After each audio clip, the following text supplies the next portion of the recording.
Hello and welcome to the first episode in what we call Arrow Insights. My name is Peter Leggett. I'm the Executive Chairman of Arrow Private Wealth, and I'm joined today by my good friend and long-term colleague in the financial planning and wealth management industry. In fact, Mark O'Leary. Mark, you are one of the founders of the financial planning industry here in Australia. The topic we want to cover off today is probably in this series, and we're going to be doing a number over the course of the year, but we wanted to start with what we believe is the most important part. And you and I grew up in our industry protecting families and protecting business owners. Today's topic, folks, is family succession planning. Mark, would you like to share a little bit of your experience and why family succession planning is so important? Thank you, Peter. I guess one of the experiences that comes with longevity in this industry, as you very well know, is we get to deal with one or two or three generations of the same family. Yeah, exactly. So family succession planning has to become part of what it is we offer to our clients. Obviously, at Arrow Private Wealth, a significant part of what we do is advanced planning and investment consulting, but we think the most important part of our offer is relationship management, which leads to family succession planning. Exactly. How would you describe the benefits of that, and why is it so important to us and our clients? One of the key aspects for us is that stuff happens in people's lives, and sometimes they're not planned. They're not what we would want. Major illnesses, disabilities, accidents, death, sometimes premature death. And so this key aspect, Mark, as we've been dealing with for such a long period of time, is preparing individuals and families for that unexpected. Obviously death and major illnesses and traumas are very impactful on families and businesses, structures, how all that plays out as well. And so the advice around making sure the foundation's right, that the documentation's right, that the things that they would want to happen, whether it be their assets, whether it be their businesses, transfer down in the right way. And so for us, family succession planning starts with a conversation around what a family's core, an individual and a family and a couple's core values, the things that are important to them. And then that leads into their goals and objectives, as you well know. And part of that is getting what's in their hearts and minds onto the table. And then we bring in the lawyers. And this is the critical part. Now, I know you've dealt with, over a long period of time, a number of different specialist lawyers. What's been your experience? What's been the exposure bringing the right elite team to the table in this area of estate planning? Yeah, I think at times, Peter, over the years, it's often been a little bit of a disappointing experience in dealing with some lawyers who tend to sort of focus on a particular matter, not necessarily the individuals we're talking about. And so I think the best experiences and the best outcomes have always been in dealing with lawyers who understand that we're dealing with families, who sort of pick up that the trends change over time. Yeah. Initially, it was all about mum and dad. Then it became mum and dad and the next generation. Now, increasingly, it's the third generation. It's grandparents. It's grandchildren. Yeah. Are you finding the same thing? Very, very much so. And that conversation, particularly with the types of clients that we're dealing with, they've got complexity in their life. And many of them, for us, typical in our age group as well, they're classic baby boomers. The core values are around family, health and lifestyle. Yeah. And also this issue of security or certainty of income. But they want to know that should the worst happen either to one or to both of the parents, that their children and increasingly their grandchildren are being cared for. And so what we're finding, a lot of conversations today around grandparents and parents helping their own children or grandchildren through private school education or education, helping them get a deposit on a home, setting up their futures. That's a critical part. And getting the right advice, getting the lawyers to draft the documentation. It's a bit like people don't get excited about getting out of bed and saying, I'm going to see my estate planning lawyer today. A bit like they don't like going to the dentist. It's not an exciting area, but it's so important getting the foundation right. Do you think that there is a degree of excitement if you're starting to now plan about grandchildren where you really want to help? Yeah. Do you think very much that's a different story? Well, you and I have now seen, we've sat in many meetings over the past few years where you can see the passion and the excitement coming out of grandparents. And what has surprised me is that the grandfather or the grandparent, father, male, is increasingly actively engaged in their grandchild's life. It's schooling and aftercare and sport, and you can see that in their faces. Yeah. So when you're asking questions about, okay, what would you like to happen? Now let's make sure that it does happen by getting the documentation right. And the key area of that is this issue around putting or ensuring that things like testamentary trusts are included in a will and in documentation. And then, of course, powers of attorney, the different powers of attorney. So that's the aspect around control, not necessarily ownership. Testamentary trusts help us do that. Mark, just unpack for those who are watching the aspect of controlling an asset rather than owning it in their own name. What does that mean and why is that important? Well, I think it's really important because it's within a family. It's not all things are equal. There are some members of families that might be particularly vulnerable to making a poor decision or a mistake, or maybe a relationship doesn't work and that means their assets that have inherited from their parents' estate might be at risk in some ways. So if they've got control of that asset and they're not able to sort of deal with it in any intelligent way, that's at risk. Yeah, great. In Australia, we have opportunity to set up various trusts, and the trustees control those trusts, and that's an important part of that as well. And interestingly, I was going to say increasingly, maybe that is the case.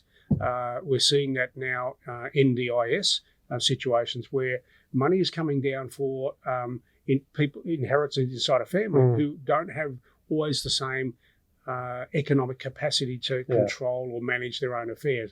So the ability to look after them is a really important point. So I think the key takeaway is really getting advice. Is that your key point, getting advice early? I think advice absolutely is critical to all of this, but I also think, I'm going to ask you a question in relation to this matter, but it's really important to get the entire family engaged.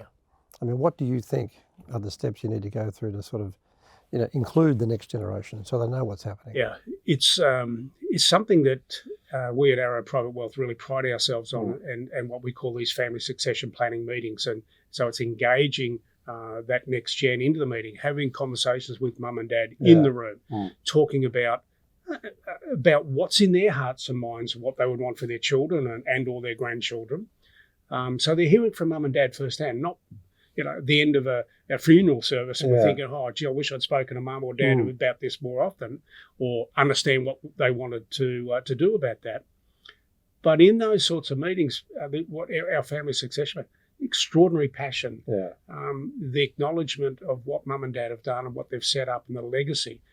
And we're increasingly wanting these meetings to be happening, but involving the next generation already in the affairs of the family or in the affairs of the business succession, and we'll touch on that in a moment.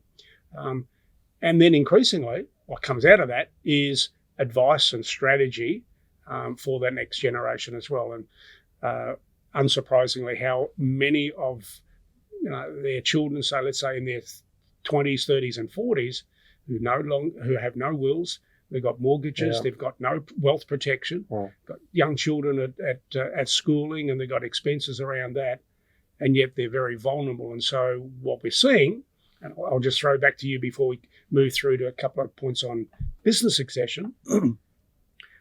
Are you now seeing parents wanting to get advice for their children, for them involved, and helping them pay for that advice and helping them guide them through that? Yeah, 100%. This circles back to when we started this conversation, to when we were talking about our key role now being more about relationship management.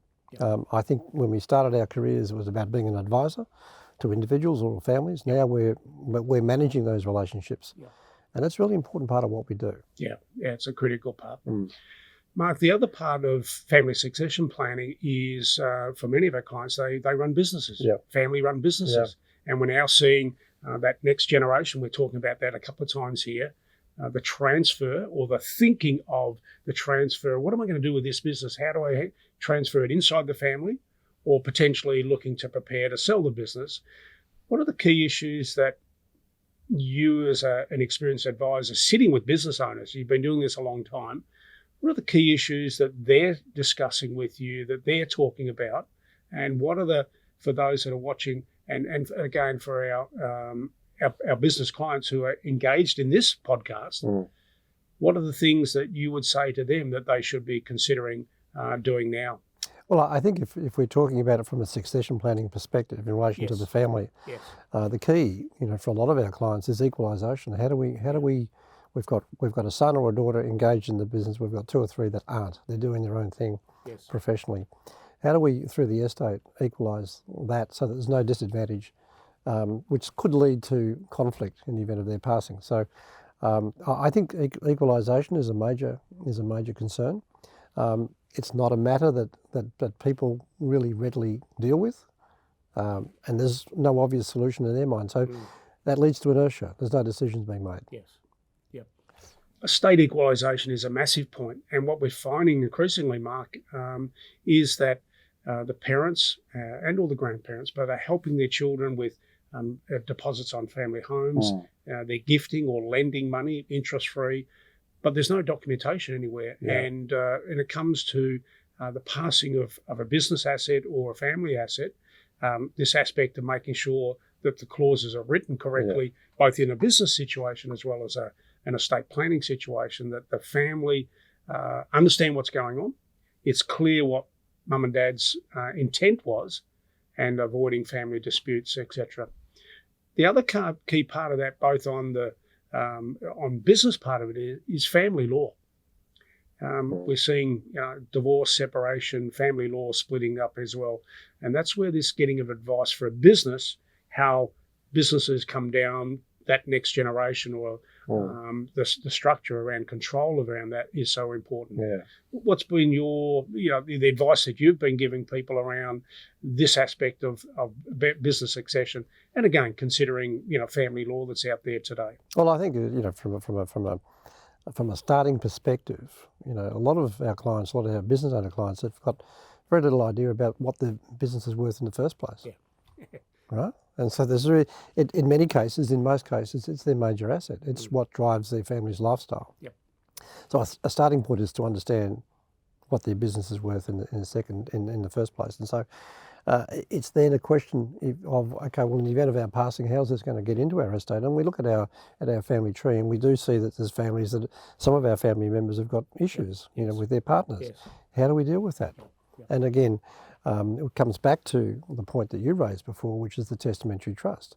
It's a little understood vehicle, but it's a very powerful way of protecting or distributing assets and also protecting beneficiaries. Yeah, great.